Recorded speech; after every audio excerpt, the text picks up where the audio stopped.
base are neutralized with base before disposing to water bodies so that it may not cause harm to aquatic organisms। ठीक है, आपको समय लग गया होगा, तो चले आगे चलते हैं। Question 9, 3 liquids are given to you. आपको 3 लिक्विड्स दिए गए, 3 सोल्यूशन दिए गए हैं। एक में है वन इज हाइड्रोक्लोरिक एसिड, दूसरे में क्या है सोडियम हाइड्रोक्साइड, और थर्ड में क्या है, third is a sugar solution. How will you identify दम? आप कैसे आइडेंटिफाई करेंगे कि किस सोल्यूशन में हाइड्रोक्लोरिक एसिड है, किस में सोडियम हाइड्रोक्साइड और किस में शुगर सोल्यूशन? और आपके पास इन 3 सोल्यूशंस के अलावा और क्या है, सिर्फ टर्मरिक इंडिकेटर। इंडिकेटर के लिए आपको आइडेंटिफाई करने के लिए सिर्फ एक इंडिकेटर दिया हुआ है, वो है टर्मरिक इंडिकेटर, हल्दी जिसको कहते हैं। ठीक है, आमतौर पर आपकी किचन में यूज होती है वो है। ठीक है, आप कैसे आइडेंटिफाई करेंगे कि कौन सा सोल्यूशन क्या है? फर्स्ट है put a drop of each liquid on turmeric indicator. Suppose करो ये टर्मरिक इंडिकेटर है, ये आप तीन टर्मरिक इंडिकेटर 3 जगह रख लिए, उस पर आपने तीनों पर एक एक ड्रॉप डालनी है, इन तीनों सॉल्यूशंस की। ये है टर्मरिक, ठीक है, ये 3 जगह टर्मरिक रखी हुई है। एक में आपने एसिड डाल, तीनों सॉल्यूशंस डाल दिए, ए बी और सी, ये तीनों सॉल्यूशंस डाल दिए। ठीक है, और जिस सॉल्यूशन का रंग, जो टर्मरिक है जिसका रंग चेंज होएगा, जिस टर्मरिक का रंग चेंज होकर रेड हो जाएगा, ये टर्मरिक है ना, ये होगी येलो कलर की। इस सभी का रंग क्या होगा, हल्दी का रंग येलो कलर का होता है। Turmeric is yellow in colour. जिस टर्मरिक का रंग येलो कलर का हो जाए, टर्मरिक इंडिकेटर का रंग, तो हमें पता लग जाना चाहिए it is based, it is basic in nature, ये बेसिक है। ठीक है, ये फर्स्ट सोल्यूशन जो होगा वो क्या होगा, sodium hydroxide. The solution which changes the colour of the indicator, यानी कि turmeric indicator to red, is basic in nature, it is sodium hydroxide. जिस सोल्यूशन में टर्मरिक इंडिकेटर का कलर जो है येलो से रेड हो जाएगा, वो बेसिक सोल्यूशन है। ठीक है, अब आपके पास बचे हैं वो 2 सोल्यूशन। पहला तो आपको एक तो सोल्यूशन निकला है कि वो बेसिक कलर का था। ठीक है, सपोज करो वो ए था। ठीक है, अब आपके पास सोल्यूशन बचे हैं बी और सी। ये समझाने के लिए सिर्फ, now put a drop of sodium hydroxide. जो आपके पास पहला सोल्यूशन है, जो ए सोल्यूशन था, अब आपने क्या करना है, उस सोल्यूशन को बाकी की दोनों जो है सॉल्यूशंस में एक एक ड्रॉप डालना है, यानी कि ए प्लस बी भी करना है और ए प्लस सी, इन दोनों का एक एक ड्रॉप देना है, आपस में मिक्स कर देना है। ठीक है, now put a drop of sodium hydroxide on the other 2 liquid separately to obtain 2 mixture. 2 mixture प्लग से बनाने हैं। ठीक है, यानी कि first solution is mixed with second solution and first solution is also mixed with third solution. अब जो ये सोल्यूशन आपके पास बना है, इसको भी आपने टर्मरिक के साथ ऐड करना है। ठीक है, टर्मरिक इंडिकेटर पर डालना है। Now put 1 drop of sodium hydroxide on the other 2 liquids separately to obtain 2 mixtures। ठीक है, 1 by 1 put 1 drop of each mixture on the turmeric indicator। यहां तक आपने कर लिया।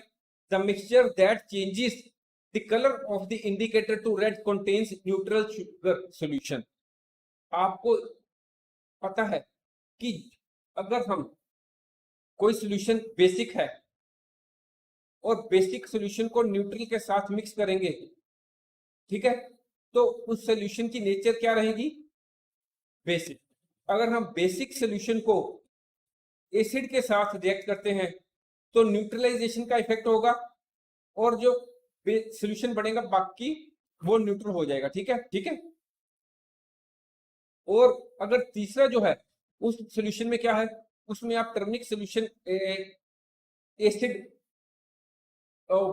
फर्स्ट सॉल्यूशन और थर्ड सॉल्यूशन आप मिक्स करेंगे, उसको टर्मरिक के साथ इंडिकेट मिक्स करेंगे, तो क्या होगा, एक एसिड एक बेस आपस में रिएक्ट करेंगे और वो न्यूट्रल सॉल्यूशन बन जाएगा और टर्मरिक का कलर चेंज नहीं होगा।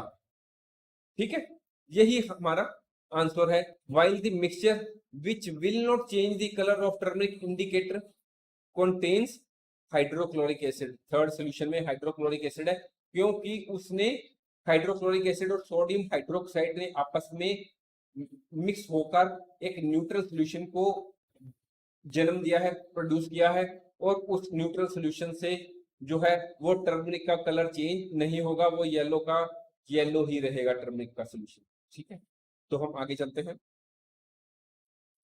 क्वेश्चन है 10, blue litmus paper is dipped in a solution, it remains blue, what is the nature of the solution?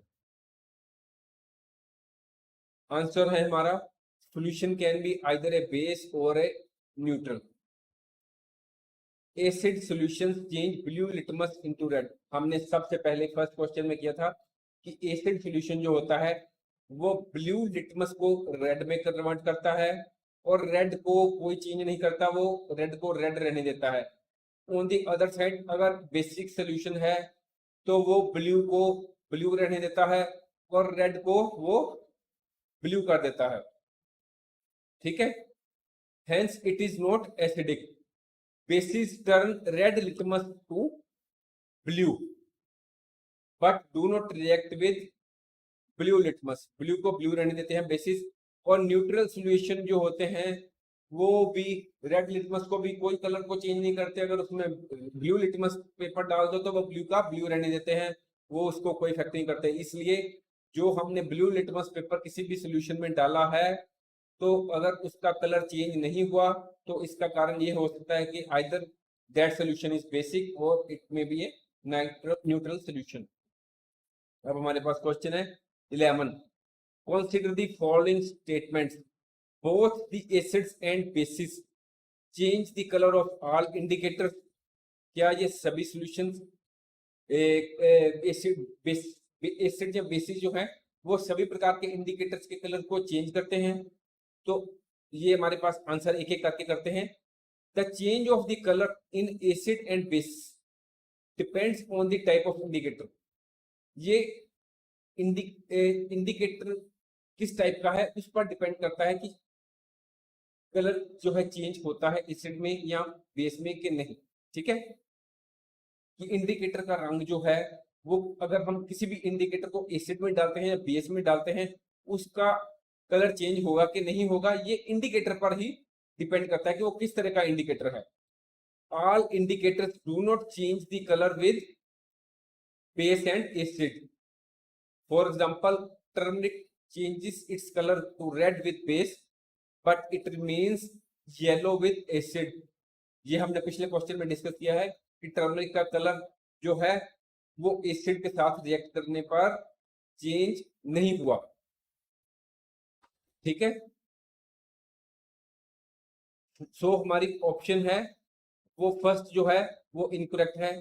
Next है हमारा point, if an indicator gives A colour change with N acid it does not give a change with A base. Next point भी इसके साथ ही मिला हुआ है, if an indicator changes colour with A base it does not change colour with N acid. तो हमारा answer क्या है, there are some indicators which change color with both acid and base। कुछ इंडिकेटर्स ऐसे होते हैं जो एसिड और बेस दोनों के साथ मिलकर कलर चेंज कर लेते हैं। उनकी एग्जांपल है लिटमस और मिथाइल ऑरेंज। इसलिए हमारी ऑप्शन 2 और 3 वो इनकरेक्ट है। नेक्स्ट है D, change of colour in an acid and A base depends on the type of the indicator. तो हमारा आंसर है change of colour in an acid and base depends on the type of indicator. Option जो हमारी fourth है वो correct है, only D is correct. ठीक है, Thanks for watching. If you like our course, please spare some time to give a star rating to our course.